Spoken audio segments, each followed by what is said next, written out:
अस्सलामुअलैकुम, welcome to my food drive. तो आज मैं आपके साथ शेयर कर रही हूँ बहुत ही आसान और बहुत ही इंस्टेंट सी रेसिपी चॉकलेट केक की, और वो भी हम बना रहे हैं विदाउट ओवन, पतीले में बनाएंगे।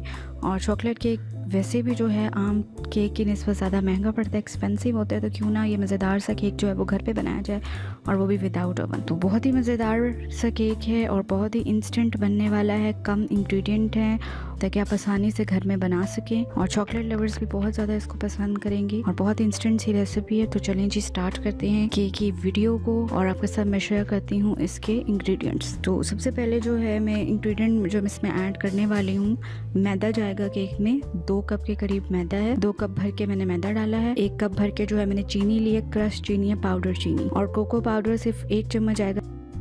बेकिंग पाउडर भी 1 चम्मच आएगा।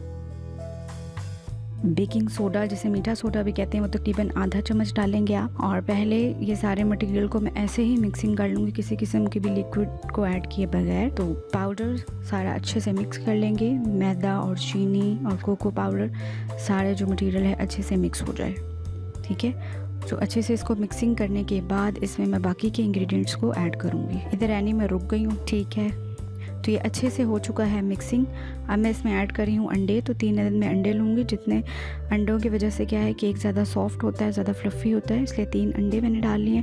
अंडे डाल के ज़रा थोड़ी सी मिक्सिंग करेंगे और फिर इसमें नेक्स्ट इंग्रेडिएंट में ऐड करूँगी। तो एग्स डाल के भी मिक्सिंग कर लेंगे अच्छी सी। तो मैंने 3 अंडे डाले हैं। आप अपने जितना आप क्वान्टिटी ले रहे हैं मैदे की, उसके मुताबिक आप अंडे डालेंगे। मैंने 2 कप लिया था मैदा, इसलिए मैंने 3 अंडे डाले हैं। इसमें मैं दूध डालूँगी, 2 कप दूध है, लेकिन सारा दूध मैं इकट्ठा नहीं डालूँगी, थोड़ा थोड़ा करके दूध डालते जाएंगे और इसे मिक्सिंग करते जाएंगे, क्योंकि इकट्ठा डालेंगे तो हो सकता है दूध की क्वांटिटी आप ज़्यादा डाल दें और जो बैटर है वो पतला हो जाए। और बहुत अच्छे से मिक्सिंग करनी, किसी किस्म की गुठलियाँ वगैरह इसमें मौजूद ना हो। तो थोड़ा थोड़ा करके दूध डालते जाएंगे और मिक्सिंग करते जाएंगे। जिस तरह से आप आटा गूंदते हैं ना, सारा पानी इकट्ठा तो नहीं डालते, साथ साथ डालते रहते हैं। तो सेम ऐसे ही आप यहाँ पे भी करेंगे, दूध डालते जाएंगे और अच्छे से जो है मिक्सिंग करते जाएंगे। और ये बैटर आप देख सकते हैं बैटर की कैसी कंडीशन है, जितना मैंने थिक बनाया बैटर ऐसे ही आपने भी बनाना है। तो बैटर जब अच्छे से मिक्स हो जाए तो फिर से हम शिफ्ट कर देंगे मोल्ड में, लेकिन इससे पहले मैं इसमें डालूंगी ऑयल।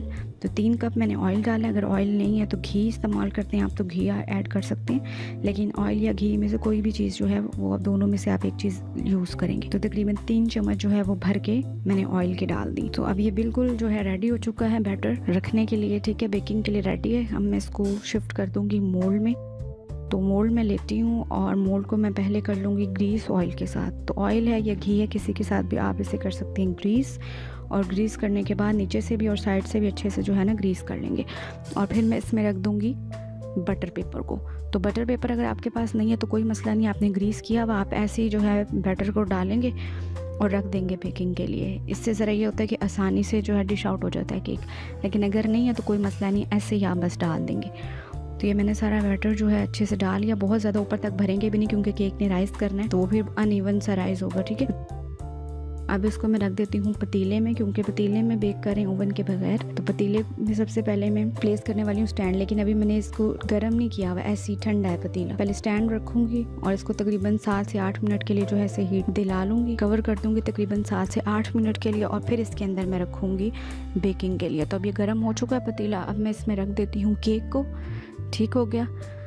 तो आराम से एहतियात से केक को रख देंगे और तकरीबन 25 से 30 मिनट में और स्लो फ्लेम पे जो है केक को मैं करूँगी बेक, ठीक हो गया। और बहुत ज़्यादा तेज़ आंच पे नहीं करना, तकरीबन 20 से 25 या मैक्सिमम 30 मिनट में जो है ना अच्छे से राइज़ हो जाता है केक। तो केक अच्छे से हो चुका है राइस। मैं चेक कर लेती हूँ इसको टूथपिक की मदद से।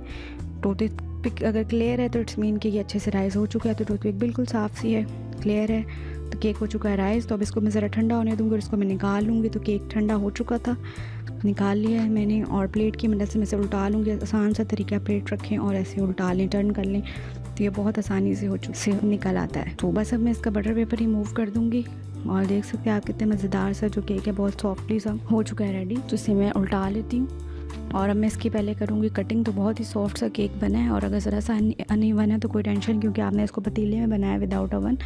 तो अब मैं इसको कट कर लूँगी, क्योंकि कटिंग के बाद मैंने इसमें फिल करनी है चॉकलेट, तो ज़रा मज़े का बने, ज़्यादा चॉकलेटी टेस्ट आए। तो इसे मैं कटिंग कर लूँगी मिड में से। तो कटिंग करने के बाद ये यहाँ से ऊपर वाला पीस जो है आसानी से जो है ना आराम से उठा लेंगे और इसमें मैं फिल कर दूँगी चॉकलेट। तो चॉकलेट सीरम मेरे पास रखी हुई थी, तो चॉकलेट सीरम के साथ मैंने इसको फिल किया।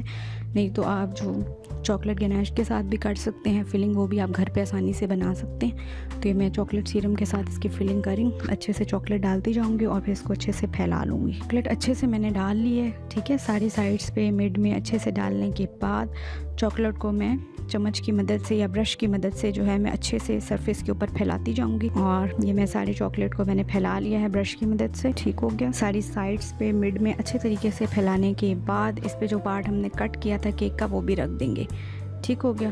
तो उस केक के पीस को रखने के बाद मैं उस पर भी लगा दूंगी चॉकलेट, ठीक है। तो ये पीस मैंने रख लिया है, आराम से एहतियात से पकड़ेंगे क्योंकि बहुत सॉफ्ट सा है। और अब इसके ऊपर भी मैं चॉकलेट की अच्छी सी जो है कोटिंग कर दूंगी। तो अच्छे से चॉकलेट की कोटिंग करने के बाद इस पर भी ब्रश की मदद से अच्छे से मैं लगा दूंगी चॉकलेट को। तो ये केक जो है बिल्कुल बन के रेडी हो चुका है। तो अब मैं इस पर कोई भी चॉकलेट बिस्किट जो आपके चॉइस के हों वो आप लगा सकते हैं, ठीक हो गया।